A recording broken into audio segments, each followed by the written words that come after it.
No mundo do futebol brasileiro, existem alguns nomes que se tornam lendas, né? E poucos são tão marcantes e, ao mesmo tempo, tão polêmicos quanto Osório Vilas Boas. Ele foi presidente do Sport Clube Bahia e o grande nome por trás de títulos históricos, tipo o primeiro Campeonato Brasileiro.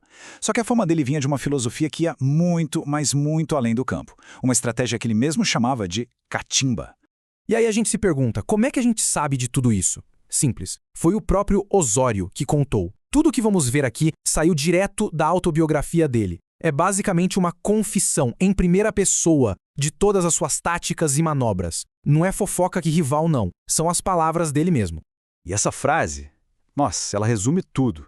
Para ele, a bola rolando era só metade da história. A outra metade, e talvez a mais decisiva, era vencida fora de campo, com astúcia, com pressão e muitas vezes com um jogo bem sujo nos bastidores. Esse é o verdadeiro significado de catimba. E olha, não dá para negar que a fórmula dele funcionava. Sob o comando de Osório, o Bahia chegou ao topo. Conquistou a Taça Brasil de 1959, vencendo ninguém menos que o Santos de Pelé. Uma glória, assim, indiscutível. Um time que ficou para a história.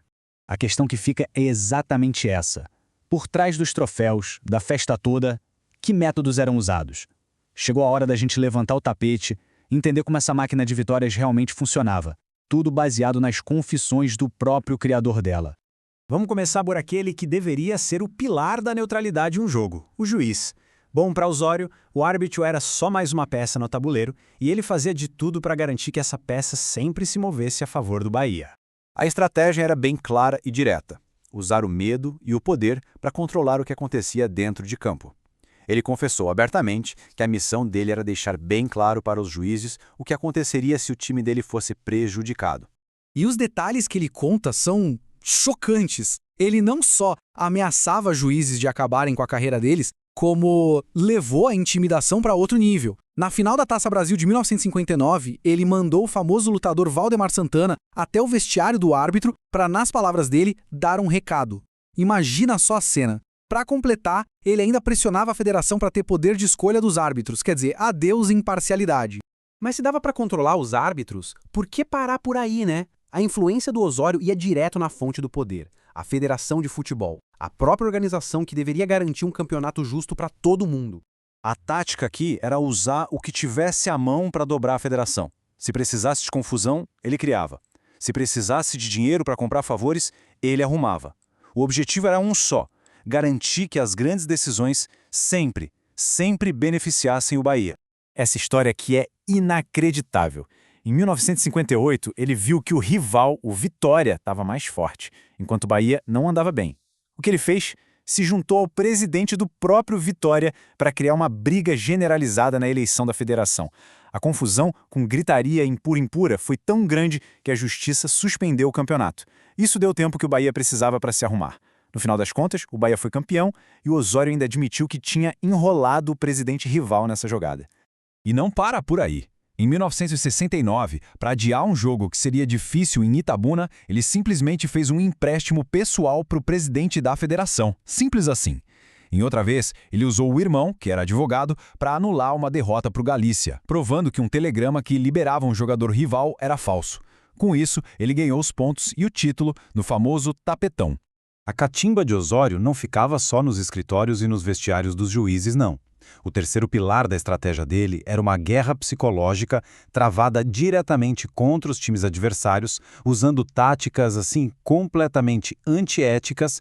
Ele era mestre em aprender as artimanhas dos outros e usar contra eles.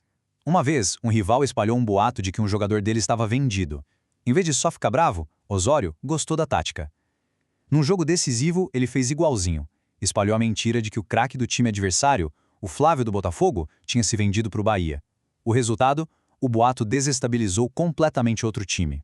E o arsenal dele parecia não ter fim. Na campanha da Taça Brasil de 59, ele foi num bar e pagou cerveja para os jogadores do Sport até de madrugada na véspera do jogo. Em outra frente, ele emprestou jogadores para um time menor, o Leônico, com um único objetivo: que esse time ficasse forte o suficiente para impedir que o rival, o Vitória, fosse campeão. E talvez a mais absurda: antes da final contra o Santos, ele ameaçou o cozinheiro do hotel, dando a entender que o lugar seria atacado se acontecesse qualquer coisinha com a comida do time dele.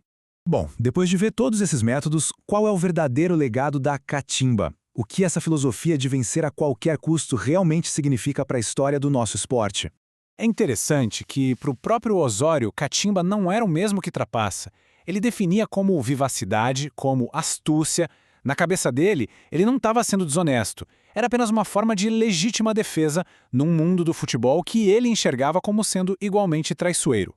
Mas o ponto central é que a fórmula da vitória, para ele, era essa aqui. Era um checklist de ações que hoje a gente olha e considera completamente antiéticas, mas que na mente dele eram só as ferramentas que ele precisava para ser campeão. E essa frase dele talvez seja o resumo final de tudo, né? Para Osório, o futebol era uma selva. Os mais vivos venciam. E os ingênuos, bom, esses pagavam o preço. Uma visão brutalmente honesta de como ele via o esporte que a gente tanto ama. E isso nos leva à pergunta final. As glórias, os títulos, a alegria de uma torcida, tudo isso justifica os meios?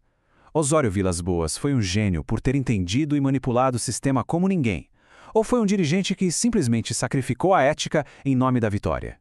A resposta talvez diga mais sobre como a gente enxerga o esporte do que sobre o próprio Osório.